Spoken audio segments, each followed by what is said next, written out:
18 Mac 2026.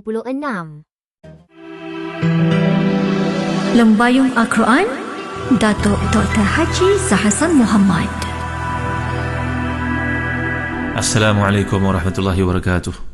Alhamdulillah wassalatu wassalamu ala Rasulillah. Innal hamdalillah nahmaduhu wa nasta'inuhu wa nastahdihi wa nastaghfiruh wa natubu ilayhi wa natawakkalu alayhi wa na'udzu billahi min shururi anfusina wa sayyiati a'malina. May yahdihillahu fala mudilla lahu wa may yudlil fala hadiya lahu. Allahumma salli wa sallim wa barik ala Muhammad wa ala ali Muhammad kama sallaita wa sallamta wa barakta ala Ibrahim wa ala ali Ibrahim fil alamin innaka Hamidum Majid. Amma ba'd. Muslim-muslimat yang dimiliki Allah sekalian, kita masuki ayat 51 hingga 56 dari surah Al-Hijr. Bagi kalian memiliki tafsir Ibn Katsir, tafsir Ibn Katsir, tolong buka pada jilid yang kelima, muka surat 139. A'udzubillahi minasyaitanir rajim. Wa nabbi'hum an dhaifi Ibrahim idh dakhalu alayhi faqalu salama qala inna minkum wajilun. قالوا لا توجل إنا نبشرك بغلام عليم قال بشرتموني على أن مسني الكبر فبما تبشرون قالوا بشرناك بالحق فلا تكن من القانطين قال ومن يقنت من رحمة ربه إلا الضالون. صدق الله العظيم. Dan khabarkan kepada mereka tentang tamu-tamu Ibrahim. Ketika mereka masuk ke tempatnya, lalu mereka mengucapkan salam. Berkata Ibrahim, sungguhnya kami merasa takut kepadamu. Mereka berkata, janganlah kamu rasa takut, sungguhnya kami memberi khabar gembira kepadamu tentang kelahiran seorang anak lelaki yang akan menjadi orang alim. Berkata Ibrahim, apakah kamu beri khabar gembira kepadaku padahal usiaku telah lanjut? Maka dengan cara bagaimanakah terlaksananya berita gembira yang kamu kabarkan ini? Mereka berkata, kami menyampaikan berita gembira kepadamu dengan benar, maka janganlah kamu menjadi orang-orang yang berputus asa. Ibrahim berkata, tidak ada seorang yang putus asa dari rahmat Tuhannya, kecuali orang-orang yang sesat. Jadi dalam ayat ini Allah berfirman, khabarkan wahai Muhammad tentang kisah tetamu Ibrahim. Dhaif ini kalau kita lihat, dia merujuk kepada seorang ataupun lebih. Adalah kalangan para ulama tafsir menceritakan datang ni 3 orang, iaitu malaikat Jibril, Mikail dan juga Israfil. Ada mengatakan 9 orang, ada mengatakan 10 orang, ada mengatakan 11 orang, ada mengatakan 12 orang malaikat yang datang. Jadi mereka masuk, mereka mengucapkan salam. Ibrahim kata, sungguhnya kami merasa takut kepadamu, kerana dalam ayat pada surah yang lain, Ibrahim merupakan seorang yang pemurah. Dibawakan untuk mereka makanan bi'ajrin hanif, dengan daging lembu yang enak, yang lembut, lembu muda, tapi mereka tidak menyentuhnya. Maka disuruh adat kebiasaan, mana-mana tempat lah dalam dunia, bukan orang Arab saja, disebut dalam kitab-kitab tafsir, contohnya tafsir Ibn Jarir Tabari, bahawasanya bila tetamu itu datang, dibawakan makanan kepadanya, mereka tidak menyentuhnya, tidak makan, menyentuh pun tidak, betah lagi makan, maka tentulah akan timbul dalam diri tuan rumah, ini ada satu benda yang tak kena ni. Jadi ketakutan Nabi Ibrahim ni dapat kita lihat bila Allah menyatakan wajilun, perkataan wajal dalam Quran memerhatikan. Kalau kita meneliti, yang pertama sekali, Nabi Ibrahim ni, untuk tuan-tuan pernah kita bincangkan surah yang lalu, merupakan Nabi antara yang paling kerap sebutannya dalam Quran. Kita pernah belajar kisah Nabi Musa AS, bahawa sebutan Nabi Musa ni sebanyak 136 kali. Kalau Nabi Ibrahim ni ada 69 kali. Nabi Nuh, Nabi yang ketiga banyak sebutannya, ada 43 kali, yang telah kita pelajari surah Al-Kabut yang lalu. Nabi Yusuf, kita telah pelajari surah Yusuf beberapa waktu sebelum ni. Kisah Nabi Yusuf disebut 27 kali namanya dalam Al-Quran. Nabi Lut pun 27 kali juga. Nabi Isa 25 kali. Lebih banyak daripada Nabi Muhammad SAW. Bahkan nama ibu kepada Nabi Isa pun lebih banyak dari sebutan Nabi Muhammad SAW sendiri. Kalaulah Quran ni seperti ini dakwa oleh mereka yang tak bertanggungjawab, dicipta, dibuat, merupakan karya Muhammad SAW, takkanlah nama Nabi Muhammad pun berapa kali saja disebut dalam Quran itu? Cuma 4 kali saja, tuan-tuan dimuliakan Allah sekalian. Ini satu senarai simak lah yang pernah kita sebut sebelum ni. Nabi Adam 25 kali, Nabi Harun 20 kali, Nabi Ishaq 17 kali, Nabi Sulaiman pun 17 kali juga, Nabi Yaqub 16 kali, begitu juga Nabi Daud 16 kali, Nabi Ismail 12 kali alaihi wassalam, Nabi Shu'aib 11 kali, Nabi Saleh 9 kali, Nabi Zakaria 7 kali, Nabi Yahya 5 kali, Nabi Hud sama dengan Nabi Muhammad SAW itu sebanyak 4 kali, begitu juga Ayub dan Yunus. Keempat-empat Nabi Allah ni sebutannya 4 kali. Nabi Ilyasa sebutannya 2 kali, Zulkifli 2 kali, Ilyas 2 kali, Idris 2 kali. Ini sebutan nama-nama Nabi yang ada dalam Quran untuk pengetahuan tuan-tuan lah. Jadi yang sebenarnya kalau kita lihat perkataan yang digunakan dalam Quran ni cukup menarik. Ada beza tau, di antara namanya wajal, namanya khawf, namanya khasyah, namanya rahbah. Ini semua alfaz mutaqaribah lakin ghair mutaradifah. Maknanya nampak macam dekat-dekat, tapi kalau kita pergi pada terjemahan kita dapat lihat takutlah, tapi sebenarnya kalau kita pergi pada tafsir kita akan lihat ada beza. Itu sebab saya galakkan tuan-tuan untuk memiliki tahzib tafsir Ibn Katsir ini, kerana dakiknya, telitinya penggunaan perkataan Quran ini adalah bergantung pada siyak, konteks ayat, tanasubnya dengan konteks yang dikemukakan. Kata Abdul Qasim Al-Junaid, khauf ni kalau kita lihat dalam Quran ni merujuk pada tawaqqu'u al-uqubah ala majaril anfas. Kalau sebut perkataan khauf sebenarnya takut secara umum saja, tapi kalau menyebut tentang perkataan khasyah ni merujuk kepada ketakutan yang bersumberkan kepada ilmu tahu. Itu sebab kita dapat lihat contohnya surah Fatir ayat ke-28, Allah menceritakan tentang para ulama ini, innama yakhshallaha min ibadihil ulama.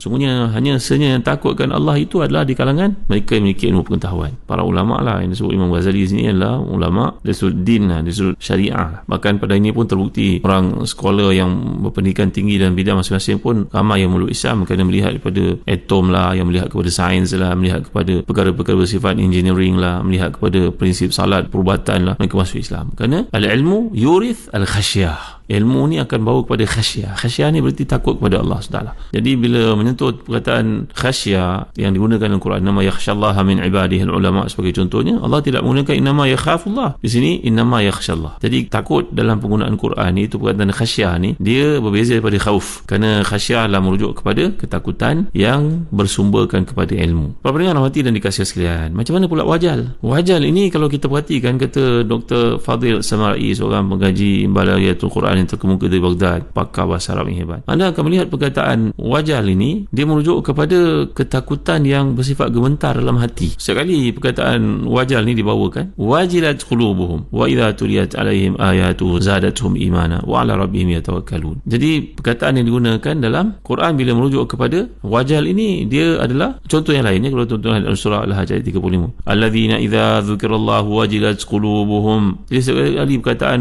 wajal ini ataupun wajilah ini, dia adalah merujuk kepada kegentaran yang berlaku dalam hati. Ini hebatnya ayat Quran kalau kita perhatikan. Tadi saya sebut tuan surah Al-Anfal, innamal mu'minuna alladzina idza dzukirallahu wajilat qulubuhum. Jadi dalam surah Al-Anfal ayat yang kedua ini menunjukkan kepada orang beriman kalau disebut nama Allah itu gementarlah hati-hati mereka. Jadi perkataan wajal berbeza daripada khauf, berbeza daripada khasyah. Bagaimana pula perkataan rahbah? Rahbah ni kalau lihat dalam kamus sebagai contohnya daripada lisanul Arab ke ataupun wasit ke ataupun jawahir ke, kita akan melihat bahawa maksud wajal ni iaitu satu ketakutan yang melampau sangat, rasa takut yang sangat hebat kerana ia telah pun menghasilkan satu output yang dilihat yang berikan kesan yang buruk. Begini contoh penggunaan ni disebut oleh Allah Taala dalam ayat yang ke-40 surah Al-Baqarah, cerita tentang Bani Israel. Perhatikan ayat daripada 38, 39, 40. Siaqnya, a'udzubillahi minasyaitonir rajim, qulna habitu minha jami'a fa imma ya'tiyannakum minni hudan faman tabi'a hudaya fala khaufun 'alaihim wala hum yahzanun walladzina kafaru wa kadzdzabu biayatina ulaika ashabun nar hum fiha khalidun. Seterusnya Allah menyatakan, ya Bani Israel azkuru ni'mati allati an'amtu alaikum wa aufu bi ahdi ufi bi ahdikum wa iyaya farhabun. Ayat ke-40 ni dalam konteksnya, kalau kita perhatikan keselarasan ayat ini dengan ayat yang lalu, makna perbezaan perkataan rahbah ni, kerana mesej ini, arahan ini, perintah ni tuju kepada Bani Israel. Bani Israel ini berpotensi untuk melakukan perkara ingkar dan juga menentang, membangkang perintah Allah SWT. Maka Allah beritahu mereka, kau jangan main-main dengan aku, farhabun, takutlah kepada aku. Rahbah yang dimaksudkan di sinilah ketakutan yang kamu telah lihat sendiri datuk nenek moyang kamu dihukum oleh Allah untuk menjadi khanazir wal qiradah. Telah pun berlaku masah kepada mereka, berbagai ujian berlaku dengan darahnya, dengan semutnya, dengan kutunya yang telah berlaku pada mereka. Ini merupakan hukuman yang pernah dikenakan kepada Bani Israel yang ingkar sejak daripada zaman sebelum itu lagi. Maka perkataan rahbah adalah satu ketakutan al-faza'u asyadid, maknanya ketakutan yang amat sangat kerana kamu telah lihat impak perbuatan kedegilan kamu itu berlaku pada orang sebelum kamu. Hukuman yang aku kenakan dahsyat sekali. Jadi ini bezanya di antara penggunaan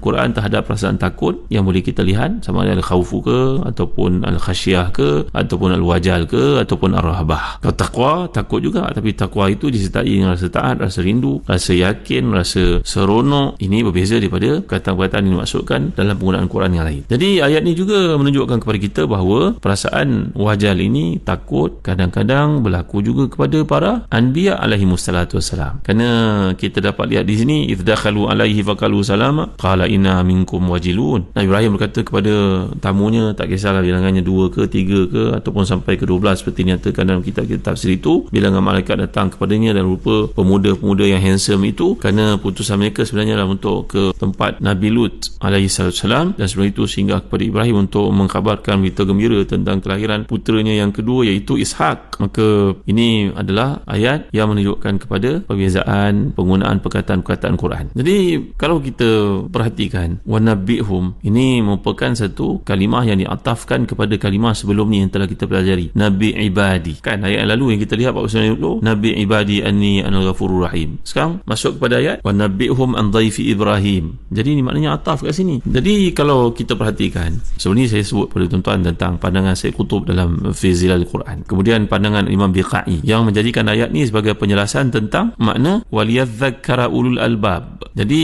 ayat ni sebagai satu peringatan kepada waliyadzakkara ulul albab, dan juga dalam mesej yang ditujukan kepada Nabi Ibrahim AS. Kalau kita lihat dalam surah Ibrahim ayat yang ke-52, waliya'lamu annama huwa ilahun wahid. Ibn Ashur memahami ayat ni, kalau kita lihat wanabihum an dhaifi Ibrahim ni, perintah ni adalah mengkhabarkan tentang tamu-tamu Ibrahim setelah sebelumnya diperintahkan mengkhabarkan tentang rahmat dan juga seksa Allah, sebagai salah satu bukti bahawa apa yang dialami oleh Nabi Ibrahim itu merupakan rahmat Allah yang melimpah-limpah kepada hambanya yang taat. Ini kita lihat kan, ini merupakan ataf kan. Ataf ni maksudnya ayat ni mempunyai kaitan dengan ayat yang lalu, Nabi ibadi anni anal ghafurur rahim. Sekarang wanabihum an dhaifi Ibrahim. Jadi maknanya ni ataf. Bila ataf ni berkaitan, bila berkaitan, kata Ibn Ashur, kalau ayat yang lalu merupakan janji-janji manis yang Allah berikan kepada hambanya yang beriman dalam usaha mereka untuk bertawad, kembali kepadanya, melakukan taat. Sekarang adalah salah satu bukti rahmat Allah yang Allah kurniakan kepada insan yang namanya Ibrahim yang merupakan kasihnya. Jadi nampaknya kalau kita perhatikan ataf ayat ini dengan ayat yang lalu, seperti kata Ibn Ashur ni, nampak jelas lah. Tapi Syekh Qutb mengatakan tidak. Syekh Qutb mengatakan bahawa ayat ini punya kaitan dengan ayat daripada surah yang lain, iaitu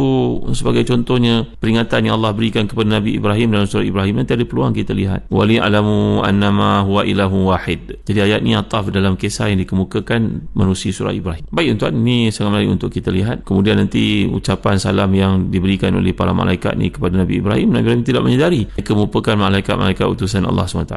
Dan selanjutnya kita akan lihat dalam tajuk yang ketiga atau maudhu' yang ketiga daripada surah Hijr ni, selepas kita telah pun melalui maudhu' pertama dan maudhu' kedua dalam kharitah Quraniyah, roadmap kita memahami surah ini. Sekarang kita dah masuk ke topik yang ketiga, dan sebenarnya kita akan masuk ke topik yang keempat, maudhu' yang keempat. Dan mudah-mudahan dalam kuliah akan datang dapat saya jelaskan lebih lanjut untuk kita lihat perkaitan atau pertautan ayat ini dengan ayat yang lalu daripada bahagian lalu. Wallahu a'lam, wa sallallahu ala sayyidina Muhammad wa ala alihi wa sahbihi wa baraka wasallam. Walhamdulillahi rabbil alamin, wa barakallahu fikum. Wassalamu alaikum warahmatullahi wabarakatuh.